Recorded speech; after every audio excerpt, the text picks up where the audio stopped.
Berbahasa roh adalah berkat luar biasa. Aku akan berdoa dengan rohku, tetapi aku akan berdoa juga dengan akal budiku. Aku akan menyanyi dan memuji dengan rohku, tetapi aku akan menyanyi dan memuji juga dengan akal budiku. 1 Korintus 14 ayat 15. Ada orang Kristen yang setelah beberapa tahun dilahirkan kembali, tidak pernah berbahasa roh. Beberapa hanya berbicara dalam bahasa roh pada hari mereka menerima Roh Kudus. Mereka sering mengenang pengalaman spontan yang pernah mereka alami, seolah-olah itu dimaksudkan sebagai pengalaman satu kali saja. Tetapi kitab suci mengajarkan bahwa berbicara dalam bahasa roh harus menjadi bagian rutin dari kehidupan doamu. Berbicara dalam bahasa roh adalah berkat yang besar bagi setiap orang Kristen, dengan manfaat yang tidak berkesudahan. Orang Kristen yang berbicara dalam bahasa roh seringkali hampir tidak pernah sakit, takut atau putus asa. Mereka selalu di atas, bersemangat dalam roh melayani Tuhan. Setelah menerima Roh Kudus, engkau dimampukan untuk berbicara dalam bahasa roh.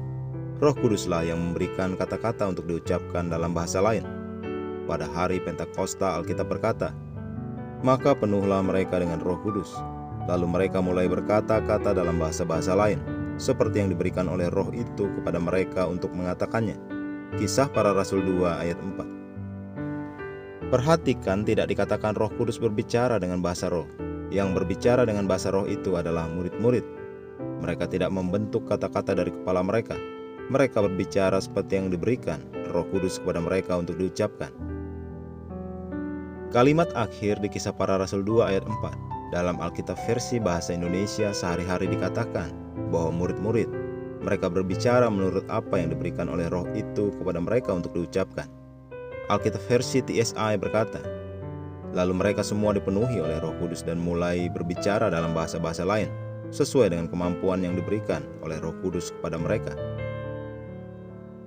Beberapa mengatakan mereka sedang menunggu Roh Kudus untuk mengambil alih bibir mereka sebelum mereka berbicara dalam bahasa roh. Bukan begitu cara kerjanya. Engkau dapat berbicara dalam bahasa roh kapan saja, di mana saja, dan berapa lama sesuai keinginanmu. Roh Kudus sudah memberi engkau kemampuan. Oleh karena itu majulah dan berbicaralah dalam bahasa roh bahkan sekarang, sebagai tindakan imanmu pada janji Bapa yang digenapi di dalam Kristus. Mari kita berdoa. Bapa terkasih, sungguh suatu berkat untuk membangun diriku sendiri, seperti membangun sebuah bangunan. Ketika aku berdoa dalam bahasa roh, bahkan sekarang aku terisi seperti baterai, tangguh, mampu menahan apapun dan selalu menang. Aku mengalami kesuksesan, kekuasaan, dan kemenangan ilahi dalam nama Yesus. Amin.